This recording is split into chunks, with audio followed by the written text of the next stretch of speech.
A pleasant day to all my subscribers, my viewers, the obedient family, active citizens, and Nigerians. Thank you for joining me once again. Now it's actually raining heavily outside, thus the noise you're hearing at the background. But let's get on with it. Now, the fear of Peter Obi is the beginning of wisdom for those, APC chieftains from the southeast. I can tell you that a lot of them are really afraid to talk about him. Now, yesterday, Orji Uzor Kalu granted an interview on Channels TV, and when shown tried to pose a question that relates or connects to Peter Obi, he vehemently rejected or refused answering. He said he's not going to speak about Peter Obi. They should get on with other parts of the interview, but if it has to do with Peter Obi, he's not saying anything. I believe he recalled the last time he spoke about Peter Obi, what really went down. And I can tell you that reactions are flying all over the social media space to this effect. Nigerians actually laughing, Obedience actually laughing, saying, try him now, let us see how far you can go. He went further to speak about the sufferings of Nigerians. I can tell you that these guys are fully aware that they have failed. There is no telling.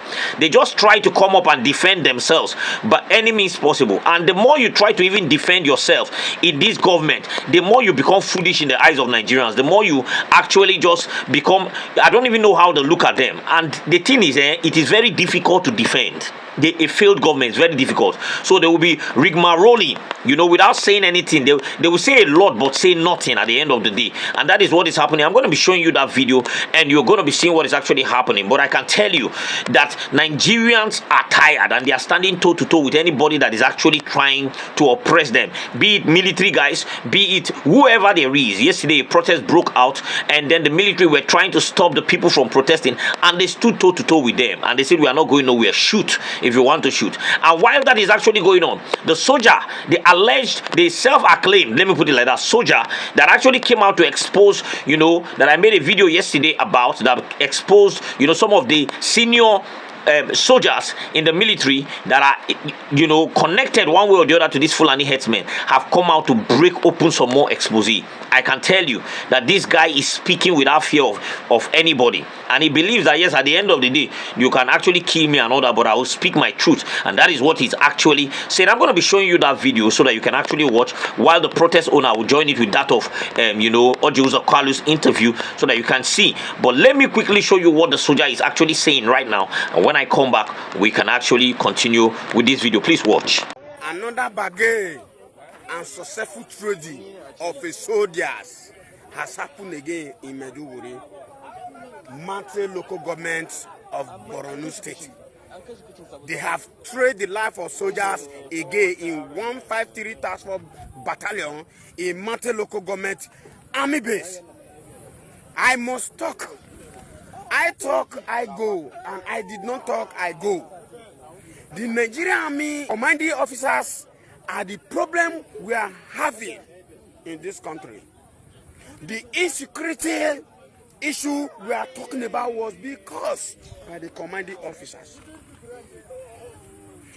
A private soldier, lance corporal, and above are ready to end the insecurity that is happening in Nigeria today within 48 hours. And officers does not allow that to happen, because once there is no war, there is no money in their account. They are selling people's children every year, every recruitment.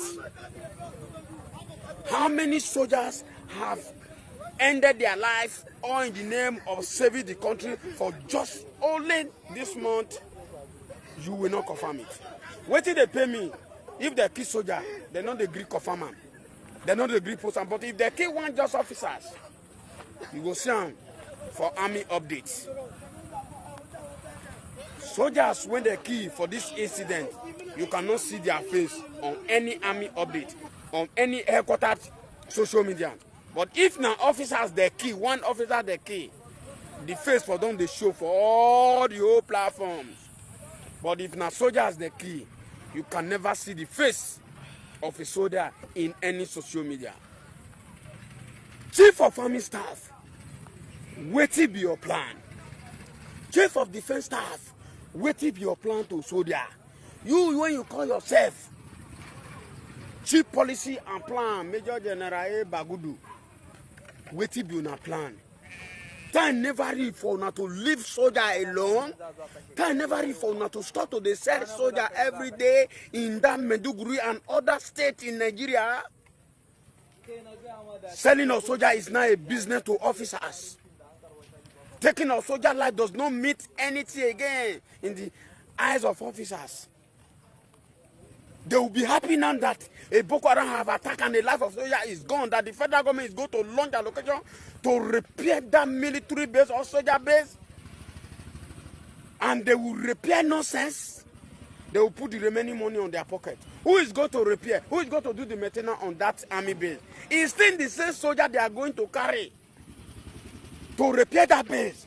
And they will not pay them any amount of money. They will say they are working for their salary. They will not pay soldier 1 naira. Soldier is the one that will come and repair that place, that will come and build that place. They will only pay the civilian, they will not pay the soldiers. They will chuck the money inside their pocket.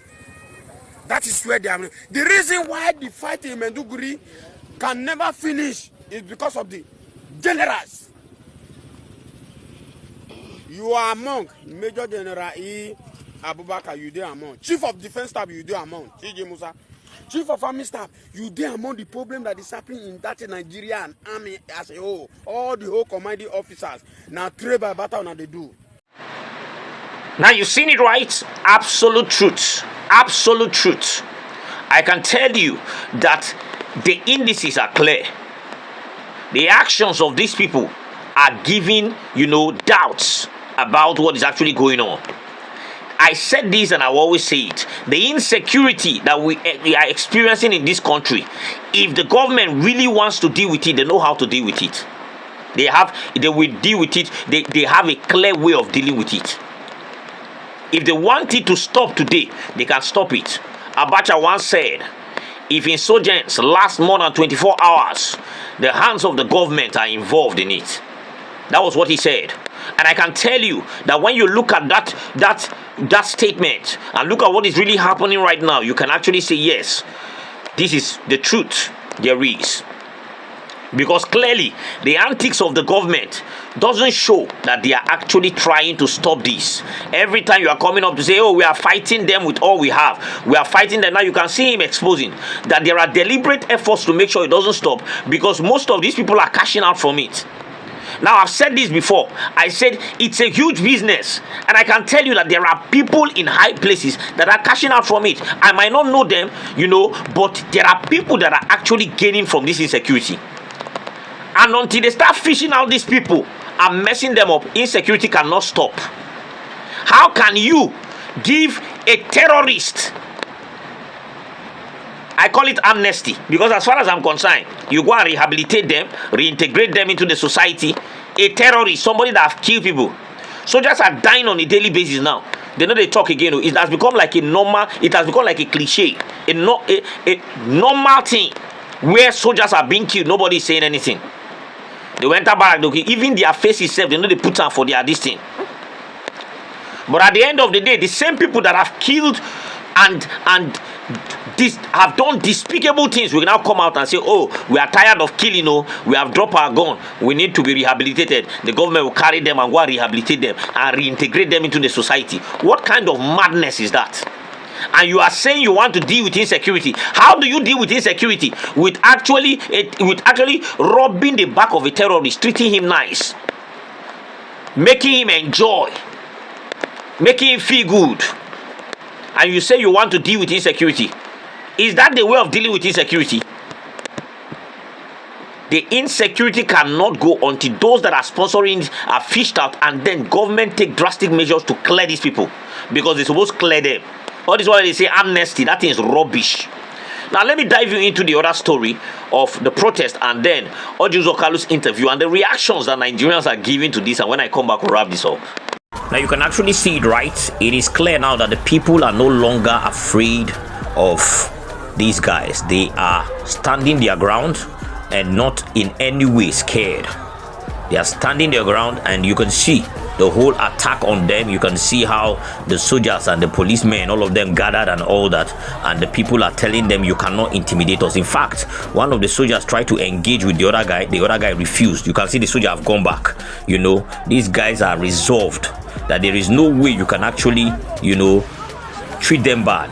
Even though, yes, before you know, the soldiers will start trying to use force, but the people are resolved that you cannot longer treat them like that. A very good brother, Peter Obi, thinks that he was rigged out of that election. I'm not going to discuss Peter Obi here. I've told you. There are those who think that that is going to be the next president of Nigeria. I'm not going to discuss Peter Obi here. It's just... So that's your brother? Yes, of course. Where is solidarity? There's no solidarity. I'm a member of APC. Any day I join Labour Party, I will have solidarity. I'm not going to discuss Peter Obi here. You don't think Peter Obi is going to be... I don't want to discuss Peter Obi. Why? Because I don't want to do that. There's no problem. You think he's a big force in the No, Southeast? I don't want to discuss Peter Obi in any kind. Are you afraid to discuss Peter Obi because you know that he's a big political force? Listen to me. I can discuss Tinubu. He's the leader of my party. I'm not a member of Labour Party. Any day you see members of Labour Party, you can ask them about Peter Obi. You're a Southeast leader. Yes, I'm a Southeast leader. You're a big voice in the Nigerian politics. I'm a big voice in the world economy and Nigerian politics, but I don't want to discuss Peter Obi. Did he offend you? No. Or you're just afraid? Because you are the one who said, according to you, this is what you said.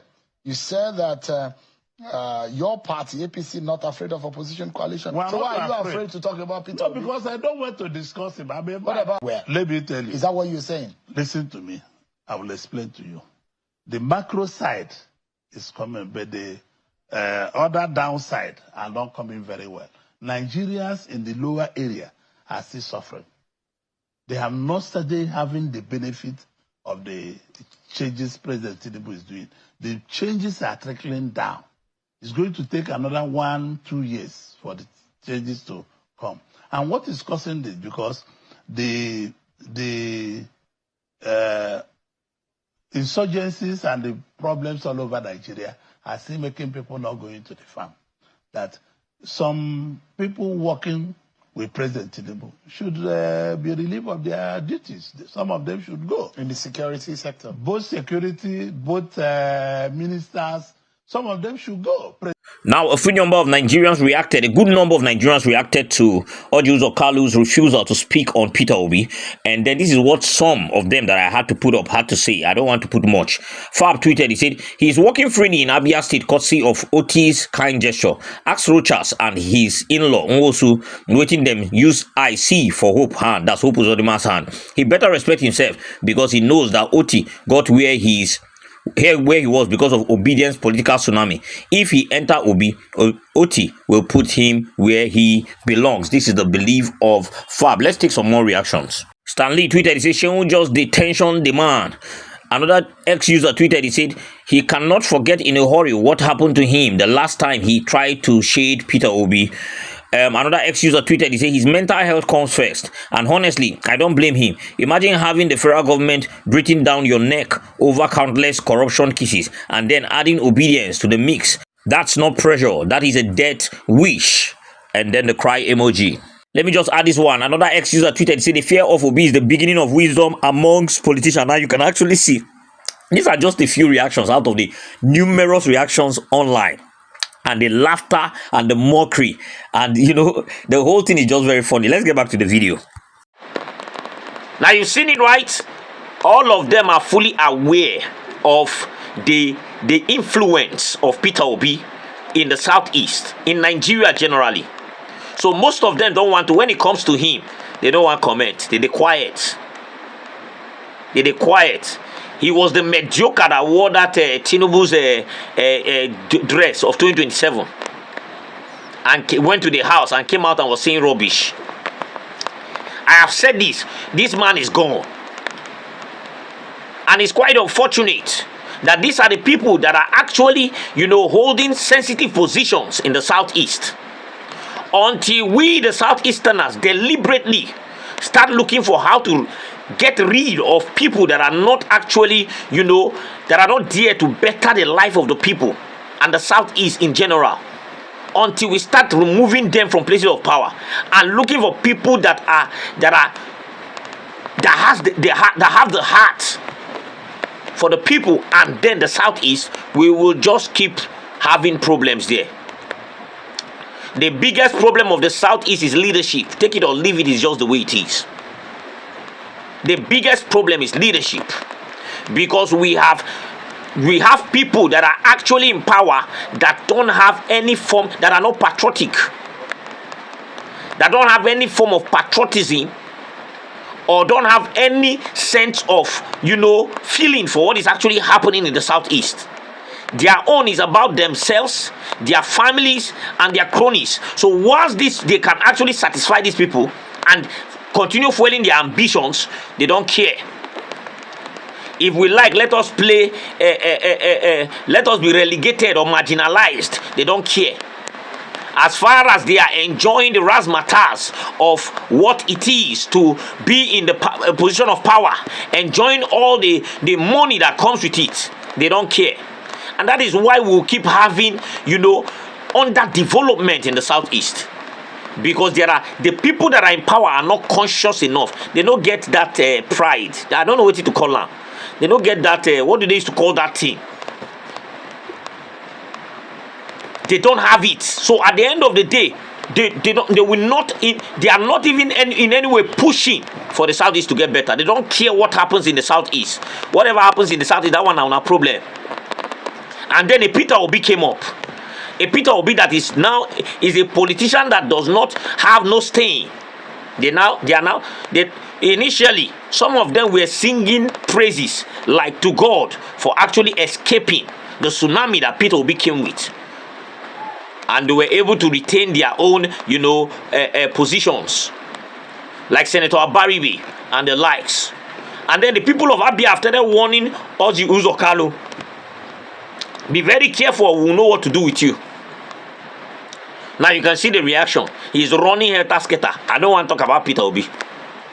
While this is going on, you can hear what the other thing he said. Oh yes, we know the people are suffering, blah, blah, blah. They are aware of their failures. But look at the way he's trying to defend, and the defense does not even make sense. And the people are getting tired. That is why you saw that protest. They not shake. Do your worst. Nothing they happen here. The highest way you go do now to shoot.